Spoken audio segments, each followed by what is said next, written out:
to budget programming here on NDTV.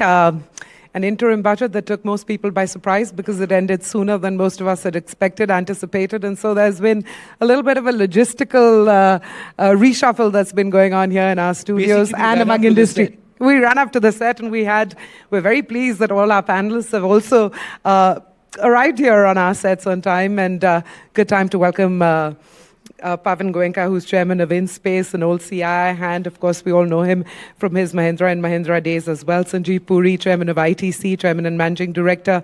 Thank you very much for joining us. Punita Kumar Sinha, founding partner of Pacific Paradigms, again a familiar face on NDTV, and we continue to talk to Sunil Vachani of Dixon Technologies and Mukesh Bhutani of BMR Legal.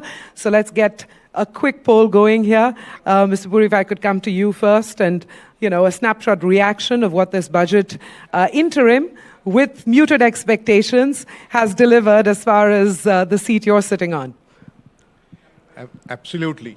The most important thing is that it reflects continuity of vision, strategy, with a lot of focus on execution. I think the new definition that we heard of GDP encapsulate the principles quite well. Governance, development, and performance. And plenty of positives in the budget. It ticks all the boxes. Okay, when you say plenty of positives and ticking all the boxes, I'm going to force you to list at least the top three. I would say number one is, the fiscal consolidation glide path. I would say we're a little ahead. That also reflects immense confidence in the economy, because it's the growth that will provide the resources, the revenues. And it's a budget that has not pulled back on investments, right? Yeah. So that's number one. Number two is very happy to see the focus on enhanced public expenditure on CapEx, because that is building productive capacity for the nation, as also helping to create employment right way.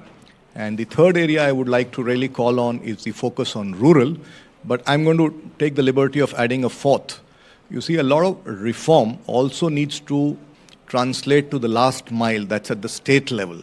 And that is where plenty of opportunity is there today. And I'm very happy to see the proposed incentive plan for promoting reforms at the state level. One I'm going to add is on the consumption side, because, being an FMCG major, you have your finger on the pulse of the consumption trends in the country. And that's an area that's been lagging behind a little bit in the economy in the past year. So some triggers, some levers that you see in the tone of the budget speech, or we're going to have to wait till July? I think all of the directions that are being set for higher growth trajectory, opportunities for employment, opportunities for rural to scale up, all these, of course, should, over a period of time, lead to enhanced consumption. So at the end of the day, it's the economic progress that will lead to consumption. Right. And I think all these levers over a period of time should add to consumption kitty, definitely. Punita Kumar Sinha, when the minister started, her speech, she said there is a need to focus on four major groups. That's what the budget aims to do. The poor, women, youth, and farmers.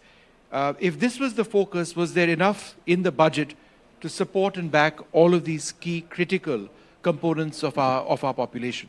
Well, first of all, this being an interim budget, we can't expect a lot of detail on the spend on each of these segments.